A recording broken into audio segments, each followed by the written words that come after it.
वक्त की बड़ी खबर आपको बता दें, रामनवमी के दौरान भारत के अलग अलग जगहों से कई सारे वीडियो सामने आए रामनवमी के कि किस तरीके से उपद्रव मचाया गया, कट्टरपंथियों ने पत्थरबाजी करी।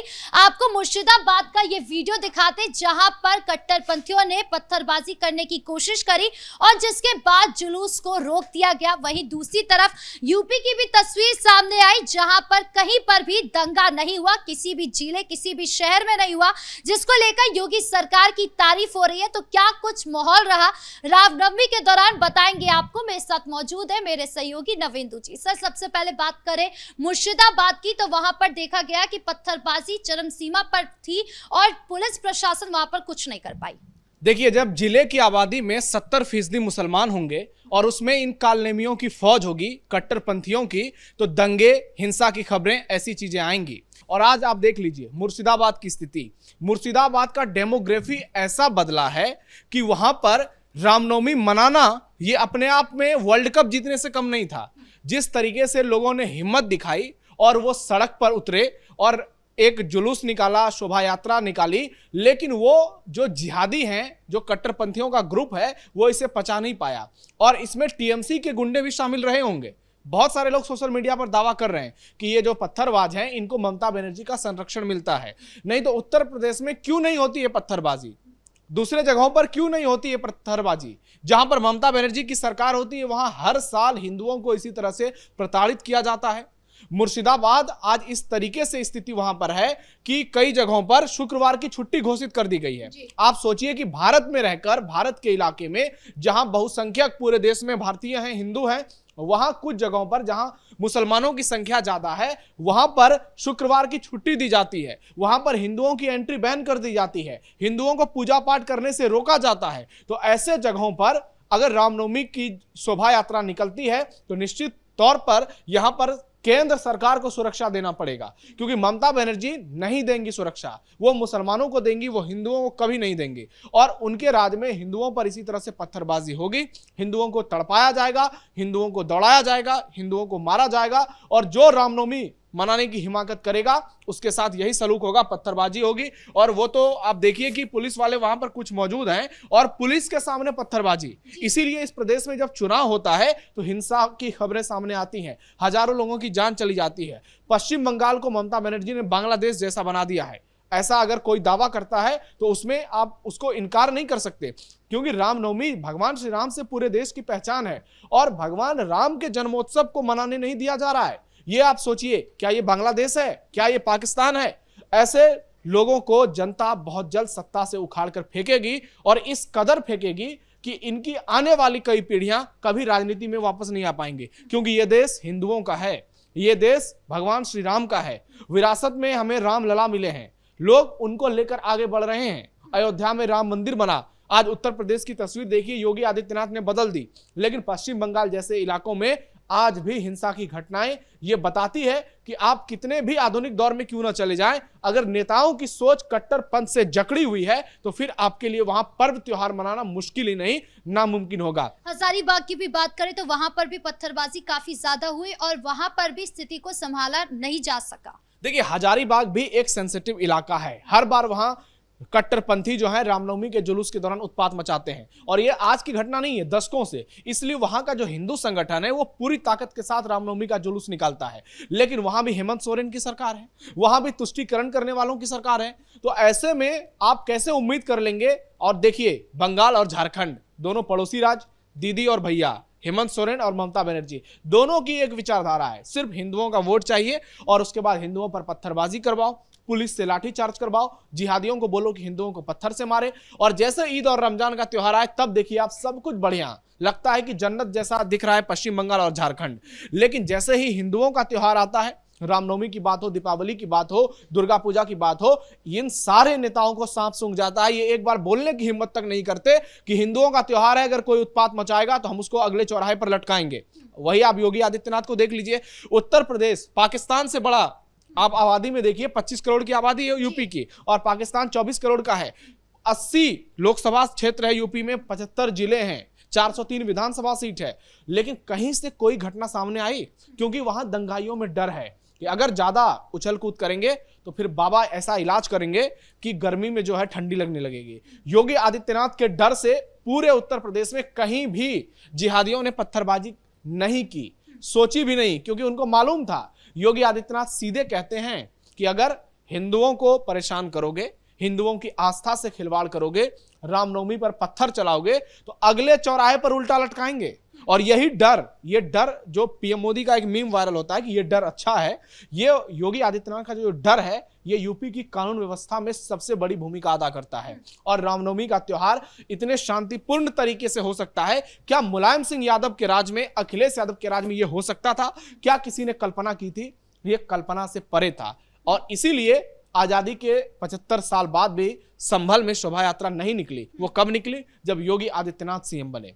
75 साल के बाद, बहुत बाद में योगी आदित्यनाथ के राज में लोगों ने डर भय को दूर किया। उनके मन में एक विश्वास आया, उनको लगा कि हमने जिसको चुना है वो हमारे लिए खड़ा होगा, वो हमारी आस्था का सम्मान करेगा, वो हमारी परंपराओं से खिलवाड़ नहीं करेगा। और इसलिए आज उत्तर प्रदेश में ना कोई कर्फ्यू, ना कोई दंगा, सब कुछ चंगा नजर आ रहा है। और योगी आदित्यनाथ जो बार बार कहते हैं वो करके दिखाते हैं, वो ग्राउंड पर नजर आता है और जमीनी हकीकत पूरी तरह से सच दिखती है। सर, यूपी में कुछ नहीं हुआ, लेकिन ये सवाल जरूर उठेगा जिस तरीके से अलग अलग शहरों से हमें विजुअल सामने आए कि किस तरीके से पत्थरबाजी हुई है, कि ईद भी तो अभी गया था, ईद पर तो कोई पत्थरबाजी की खबर नहीं सामने आई कि हिंदुओं ने कहीं पर पत्थरबाजी करी हो ईद के किसी जहां पर लोग इकट्ठा हुए। लेकिन यहाँ पर हम देखते हैं कि जब भी हिंदुओं का कोई त्योहार होता है तो पत्थरबाजी होती है, शोभा यात्रा गुजर रही है तो उस पर पत्थरबाजी होती है। ऐसा क्यों होता है बार बार? देखिए, हिंदू कभी पत्थरबाजी नहीं कर सकता, यही हिंदुओं की खासियत है। और जो हिंदू हैं उनको इसी बात पर गर्व है कि हम दूसरे को प्रताड़ित नहीं करते हैं, हम दूसरे का जबरदस्ती धर्मांतरण नहीं कराते हैं।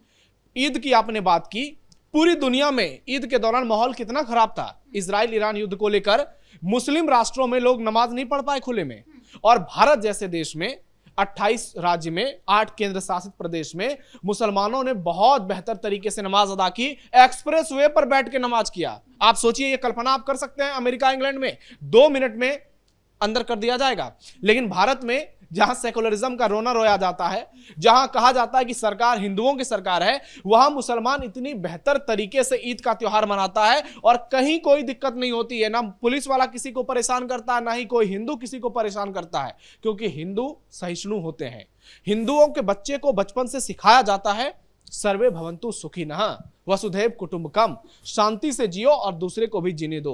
उनका ब्रेन वॉश नहीं किया जाता है, उनको यह नहीं कहा जाता कि जाकर दूसरे पर पत्थर मारो। लेकिन मुसलमानों में बहुत सारे ऐसे जिहादी मौलवी मौलाना हो गए हैं जो लोगों को इस कदर भड़काते हैं। हालांकि हमारे देश में मुसलमानों की एक बड़ी आबादी है, एक बड़ी संख्या है जो शांति को पसंद करती है। हमने कल भी देखा, रामनवमी के दौरान बहुत सारे मुसलमानों ने शोभा यात्रा का स्वागत किया, फूल बरसाए। बिल्कुल, उन्होंने फूल बरसाए, उन्होंने पानी पिलाया लोगों को, फल फ्रूट्स दिया, और बहुत सारे वीडियोस हमारे पास भी आए। मुझे भी बहुत सारे मुसलमानों ने वीडियो भेजा और मुझे बहुत खुशी हुई इस बात की कि हमारे देश के मुसलमान ऐसे हैं जो कि हिंदुओं के साथ बेहतर तरीके से आगे बढ़ना चाहते हैं। लेकिन इनकी संख्या कितनी है?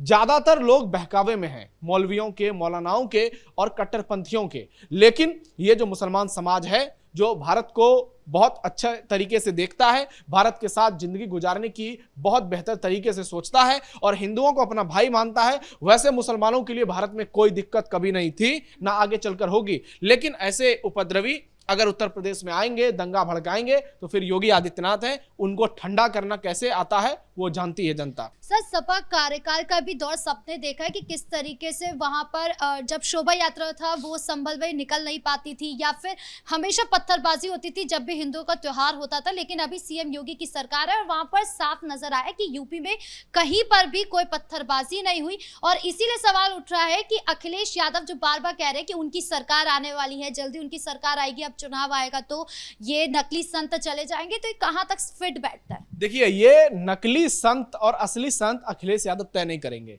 आज योगी आदित्यनाथ की वजह से उत्तर प्रदेश में रामनवमी इतने धूमधाम से मनाई गई, कहीं भी एक परिंदा पर नहीं मार पाया, क्योंकि सबको मालूम था कि ये बाबा का राज है। अगर यहां ज्यादा उछल कूद करोगे तो फिर इस कदर आपको ठीक करेंगे कि जीवन में कभी दोबारा पर्व त्योहार में हिमाकत नहीं करोगे भड़काने की दंगे।